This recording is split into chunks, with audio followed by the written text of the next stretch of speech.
আসসালামু আলাইকুম গাইস। আজ আমরা আসছি একটা পিকনিকের জন্য।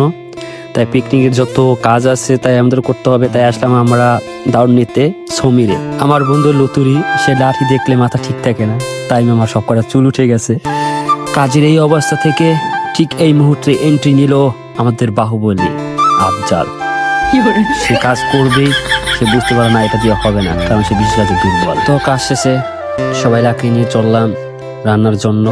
সেখানে গিয়ে তারপর মাটি করলাম, ইট আনলাম, তারপর লাকড়িগুলো সাজালাম, কারণ তাতে তো আগুন ধরাতে হবে।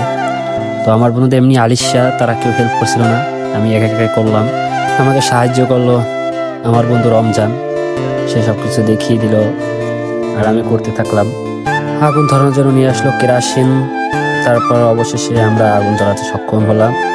আগুন জ্বালানোর পর মরিচ, মাংস, আলু, তারপরে রয়েছে পেঁয়াজ, এগুলো সুন্দর মতো কেটে তারপর রান্না বসিয়ে দিলাম।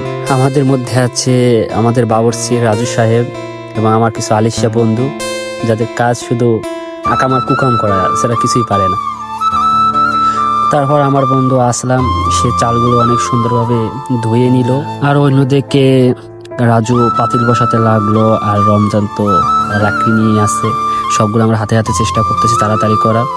তারপর আমরা চালগুলো ঢেলে নিলাম, কিন্তু আমাদের খাতক বন্ধু মহিবুল, তারা তর সুইছে না, সে তো চাবাইতে আছে ছাগলের মতো। ওইদিকে তো পাতিল গরম হয়ে গেছে, এখন তেল দিতে হবে। আমার বন্ধুকে বলো তেল নিয়ে আসতে। তো আমাদের বন্ধু আফজাল সাহেব, সে তো তেল নয়, সে নিয়ে আসছে পাওয়ার। পাওয়ার তাকে দিল, সে তো অবাক যে এটা কি নিয়ে আসলো। যাই হোক, মনে কিছু করার নাই, কারণ এটার ভেতরে ছিল আমাদের তেল। অবশেষে বাবুর্চি তেলটা ঢেলে দিল, পেঁয়াজ, অন্যান্য যত জিনিস ছিল সব কিছু দিয়ে। ওইদিকে আমার বন্ধু এখন আবার সেও বাবুর্চি হয়ে গেল, আসলাম। তারপর আমাদের চাল ছিল, ওইটা আমরা সুন্দরভাবে ঢেলে দিলাম।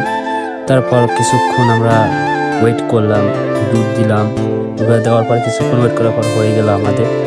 তো এটাকে আমরা উঠাই নিলাম। তারপর আমার বন্ধুরা মিলে সবাই হাতে হাতে ডিমের খোসাগুলো ছাড়িয়ে নিলাম সুন্দরভাবে। আসলে হয়তো আমাদের আয়োজনটা খুব ছোট ছিল, কিন্তু এটা করেছি শুধু আনন্দের জন্য, কারণ অনেক বন্ধু ঢাকা থেকে আসছে। একটা হুটহাট করে একটা ছোটখাটো আয়োজন, কারণ এটা ওদের হাসি দেখলেই বোঝা যায়। আর অনেকদিন পর আমরা একত্রিত হয়েছি, খুব খুব ভালো লাগছে। আর বন্ধুদের সাথে কাটানো মুহূর্তগুলো সবাই জানে যে কতটা আনন্দময় হয়ে থাকে। অন্যদিকে আমার মতো নাইম, এরা অনেক এক্সাইটেড যে কখন খাবার দিবে, তাদের মধ্যে কি বোঝা যাচ্ছে যে তারা এখন অনেক ক্ষুধা লাগছে। তো অবশেষে আমার বন্ধু পরিবেশন শুরু করলো খাবারের জন্য, যে কিভাবে খাবে তারা তো পাগল হয়ে গেছে। গানটাই ছিল অন্যরকম। এখন ব্যস্ত সময়, সবাই সবাই ব্যস্ত থাকে, যে যার কাজে থাকে। তবে এরকম দিনগুলো খুব মিস করব, আর আমি বলবো যে এরকম দিন বারবার আসুক, সবাই একসাথে যেন এরকম থাকতে পারি, আমি এরকম সময় কাটাতে পারি। ধন্যবাদ।